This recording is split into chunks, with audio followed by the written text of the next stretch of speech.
Hello everyone, ఈరోజు నేను మీకు చెప్పబోయే కథ పేరు రాజు దొంగ. పూర్వం పాటలీపుత్రంలో ఉగ్రసేనుడనే మహావీరుడైన రాజు ఉండేవాడు. ఆయన క్రింద ఉండే సామంతులందరూ యోధులే. అందుచేత ఉగ్రసేన మహారాజును చూస్తే శత్రువులకు సింహస్వప్నంగా ఉండేది. అయితే ఆయనకు గల సామంతులలో అవినీతిపరులు, ప్రజాపీడకులు అయిన వాడు కొంతమంది ఉండేవాళ్ళు. రాజుగారి అభిమానానికి పాత్రులైన కారణంగా వారు నిరంకుశంగా ప్రవర్తించసాగారు. ఉగ్రసేనుడి పట్ల అమిత విశ్వాసం గల చిల్లర యోధులలో సహదేవుడు అనే యువకుడు ఒకడున్నాడు. దుష్టులైన సామంతులు తమ దుర్మార్గాలతో మహారాజు పరిపాలనకు తీరని కళంకం తెచ్చిపెడుతున్నారనిపించి ఈ యోధుడు ప్రజలను కాపాడడానికి, దుర్మార్గులను శిక్షించడానికి కంకణం కట్టుకుని ప్రజాపీడకులందరినీ దోచటము, చిక్కినప్పుడల్లా శిక్షించడం సాగించాడు. దానితో పాటు తాను కొల్లకొట్టినది పేద ప్రజలకు పంచిపెడుతూ వచ్చాడు. సహదేవుడు గజదొంగలాగా తయారయ్యాడని ఫిర్యాదులు రాగానే మహారాజు అతన్ని పట్టుకునేందుకు భటులను పంపాడు. అయితే సహదేవుడు వారికి అందకుండా తిరుగుతూ రహస్య జీవితం గడపసాగాడు. దాని మీదట మహారాజు సహదేవుడిని గజదొంగగా ప్రకటించి రాజ్యంలో ప్రతి పౌరుడికి అతన్ని చంపే అధికారం ఇచ్చేశాడు. కొంతకాలం గడిచింది. ఒకనాటి రాత్రి ఉగ్రసేన మహారాజుకు కలలో ఒక దేవత కనిపించి, రాజా లే, వెళ్ళి దొంగతనం చేసిరా, ఇది ఈశ్వరాజ్ఞ అన్నది. మహారాజు ఉలిక్కిపడి లేచి ఈ విపరీతమైన కలను స్మరించి ఆశ్చర్యపడ్డాడు. కానీ ఆయన మళ్ళీ కన్ను మూశాడో లేదో అదే దేవత మళ్ళీ కనిపించి, రాజా, నీవు వెళ్ళి దొంగతనం చేసి రాకపోయావో నీకు రాజ్యము ప్రాణము దక్కదు, ఇది ఈశ్వరాజ్ఞ అంది. 2 సార్లు వచ్చిన ఈ కలను గురించి ఏమనుకోవాలో మహారాజు నిశ్చయించలేకపోయాడు. ఆయన మళ్ళీ నిద్రపోవడానికి ప్రయత్నించేసరికి 3వసారి మళ్ళీ అదే కల వచ్చింది. ఇందులో ఏదో దేవ ప్రేరణ ఉందని, ఆ దేవత ఆజ్ఞ ప్రకారం దొంగతనం చేసి తీరాలని మహారాజు నిర్ణయించుకుని పక్క మీద నుంచి లేచి చప్పుడు కాకుండా భవనం వెలుపలికి వెళ్ళాడు. నేను దొంగతనం చేయటం ఏమిటి, ఇలా దొంగలాగా బయటికి వెళ్ళడం చూస్తే నా నౌకర్లు ఏమనుకుంటారు అనుకున్నాడు ఆయన. కానీ అదృష్టవశాత్తు ఎవరికంటా పడకుండానే ఆయన అశ్వాలను చేరుకొని తన గుర్రం మీద ఎక్కి అరణ్యం కేసి బయలుదేరాడు. దొంగలాగే ఆయన తన ముఖం కింది భాగాన్ని, నెత్తిని గుడ్డతో కప్పుకున్నాడు.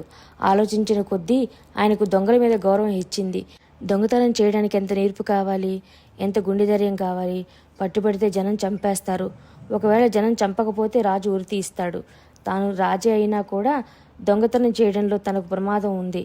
దొంగతనం చేస్తూ దొరికిపోతే తాను బలానా అని తెలిసేలోపుగా అవతలి వాళ్ళు చంపేయవచ్చు. ఒకవేళ వాళ్ళు చంపేలోపుగా తాను రాజుని రుజువు చేసుకోగలిగిన బతికున్నంతకాలం తీరని అవమానం. నేను ఒంటరిగా దొంగతనం చేయలేను, నాకెవరైనా దొంగ ఒకడు కనపడితే బాగుండు అనుకున్నాడు మహారాజు. కానీ ఆయనకు దారిలో ఎవరు ఎదురు తగలలేదు. కానీ అరణ్యం ప్రవేశించిన కొద్దిసేపటికి ఒక నల్లగూరం ఎక్కి ముఖం గుర్తించడానికి లేకుండా కప్పుకొని ఒక వ్యక్తి ఎదురుపడ్డాడు. ఇంత రాత్రివేళ ఎక్కడికి పోతున్నావు, నీ పనేమిటి, పేరేమిటి అని రాజు ప్రశ్నించాడు. కానీ రెండో మనిషి సమాధానం ఇవ్వలేదు. రాజు వాడి మీదకి కలియబడి, చేతనైతే ఆత్మరక్షణ చేసుకో అన్నాడు. ఇద్దరు గుర్రాలపైనే ఉండి కొంతసేపు యుద్ధం చేశారు. తర్వాత నేల మీద దిగి యుద్ధం చేశారు. చివరికి రాజుగారే గెలిచారు. రెండోవాడు పడిపోయి రాజుకు చిక్కి, నీకంటే మంచి యోధుని నేనెన్నడూ ఎదుర్కోలేదు, కావాలంటే నన్ను చంపేయి, నాకేమీ అభ్యంతరం లేదు అన్నాడు. నీ ప్రాణాలు తీస్తే నాకేం లాభం, నీవు మంచి యోధుడివే, నీ స్నేహం నాకు లాభించవచ్చు. నీ పేరేమిటి అని మహారాజు అడిగాడు. నా పేరు సహదేవుడు అన్నాడు ఓడిపోయినవాడు. ఓహో, నీవు దొంగవేనా, బాగా దొరికావు. ఇద్దరం ఎటైనా పోయి దొంగతనం చేద్దాం పద, రాజుగారింటికి కన్నం వేద్దామంటావా అని రాజు అడిగాడు. వద్దు, మహారాజుకు నేను ఎప్పుడు ఎలాంటి ద్రోహము చేయలేదు. కావలసి వస్తే సూరసేనుడి ఇంటిని దోచుకుందాం అన్నాడు సహదేవుడు. సూరసేనుడు ఉగ్రసేనుడి సామంతుల్లో ముఖ్యుడు. మహారాజు చెల్లెల్ని పెళ్లాడి దగ్గర బంధువు కూడా అయ్యాడు. రాజు మీద ఎంతో భక్తి ఉన్నట్టు కనిపిస్తావే, ఆయన చెల్లి భర్తను ఎలా తోస్తావు, ఇదేనా నీ రాజభక్తి అని రాజు అడిగాడు. నా రాజభక్తి సూరసేనుడి రాజభక్తి కన్నా ఎక్కువే. అవసరమైతే ప్రాణం వడ్డీ రుజువు చేస్తాను. పాపం రాజుగారి చెల్లెలు ఆ భర్తతో ఏమీ సుఖపడటం లేదని విన్నాను అన్నాడు సహదేవుడు. ఆ మాటలకు రాజు ఆశ్చర్యపడ్డాడు. సూరసేనుడు తన కుడిభుజం లాంటి వాడని, అతనికి భార్య మీద ఎంతో అభిమానమని ఆయన అనుకుంటూ వచ్చాడు. కానీ సహదేవుడు చెప్పేది మరొక విధంగా ఉంది. సరే, అక్కడే దొంగతనం చేద్దాం పదా అన్నాడు రాజు. ఇద్దరు గుర్రాలకి సూరసేనుడి కోటను చేరుకున్నారు. సహదేవుడు ఆరితేరని దొంగ కావడం చేత పహరా వాళ్ళని కళ్ళు కప్పి రాజును తన వెంట పెట్టుకుని కోటలోకి ప్రవేశించాడు. వాడి సమర్థతకు రాజు ఆశ్చర్యపడి వీడి వెంట ఉండకపోతే నేను ఈ పాటికి పహారా వాళ్లకు చిక్కి ఉండును అనుకున్నాడు. సహదేవుడు పైకి అనలేదు కానీ తన అనుచరుడి దొంగతనంలో అనుభవం అంతగా లేదని తెలుసుకున్నాడు. అతను మహారాజును ఒక చీకటి స్థలంలో చేర్చి నిన్ను వెళ్ళి క్షణంలో ధనం తెస్తాను, నేను వచ్చిందాక ఇక్కడే ఉండు, కదలకు అని చెప్పి వెళ్ళిపోయాడు. కొద్దిసేపటికల్లా వాడు బరువైన మూటతో ధనము నగలు అన్నీ మోసుకొని వచ్చాడు. రాజుకు వాణ్ణి చూస్తే అపరిమితమైన ఆశ్చర్యం కలిగింది. మనం ఈ బరువును గుర్రాల మీద వేసుకుని త్వరగా వెళ్ళకపోతే చిక్కిపోగలం అన్నాడు ఆయన. తొందరపడకు, ఇంకొక దొంగతనం ఉన్నది. మేడ మీద పడక గదిలో సూరసేనుడి బంగారు మువ్వల జీను ఉంటుంది. దాన్ని అపహరించకుండా వెళ్ళడం నాకు అవమానకరం. ఇప్పుడే వస్తాను అంటూ సహదేవుడు మళ్ళీ మాయమయ్యాడు. అతను కొంచెం కూడా చప్పుడు చేయకుండా పై అంతస్తు చేరుకుని సూరసేనుడు పడక గదిలోకి ప్రవేశించాడు. మంచం మీద సూరసేనుడు భార్య నిద్రపోతున్నారు. సహదేవుడు బంగారు మువ్వల జీవుని ఎక్కడ ఉన్నది తెలుసుకొని దాన్ని తీసుకుని ఎత్తుతుండగా మూల చప్పుడయ్యాయి. ఆ కాస్త చప్పుడుకే సూరసేనుడు చివాలను లేచి కూర్చొని ఎవరెక్కడా, ఏది కత్తి అని కేక పెట్టాడు. ఆ కేకలకు భార్య నిద్ర మేలుకొని ఏమిటది, ఎందుకు కేకలు పెడుతున్నారు అంది. గదిలో ఎవడో చేరాడు, ఏదో చప్పుడయింది అన్నాడు సూరసేనుడు.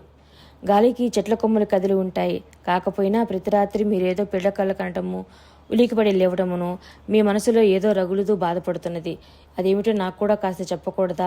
ఒంటరిగా ఎంతకాలం భరిస్తారా బాధ అన్నది భార్య. సూరసేనుడు వికటంగా నవ్వి, నీకెందుకు దిగులు, రేపటితో నా బాధలన్నీ అంతమవుతాయిలే, రేపు సాయంకాలం లోపల అర్ధరాజ్యం నాదైపోతుంది అన్నాడు. రేపు మహారాజు కొలువుకు వెళుతున్నారని గాని అర్ధరాజ్యం ఇస్తున్నారని కానీ చెప్పారు కారే అన్నది మహారాజు చెల్లెలు ఆశ్చర్యపోతూ. ఒకరిచ్చేదేమిటి, మేమే పుచ్చుకుంటాం.